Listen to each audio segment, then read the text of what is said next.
Hi, നമ്മളെ വീട്ടിലെ പുതിയ കോഴിക്കുഞ്ഞുങ്ങളാണിത്. കോഴിക്കുഞ്ഞുങ്ങൾ നല്ല രീതിയിൽ ഫുഡ് കഴിക്കുന്നുണ്ട.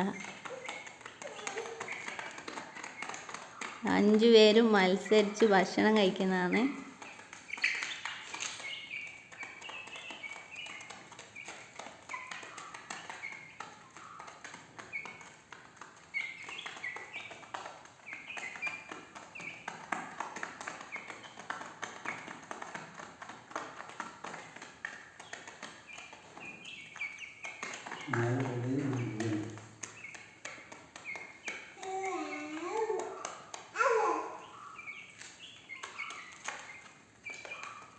ഇതിൽ 4 പേര് പെടക്കോഴിയോ ഒരു പൂവൻ കോഴിയാണുള്ളത്.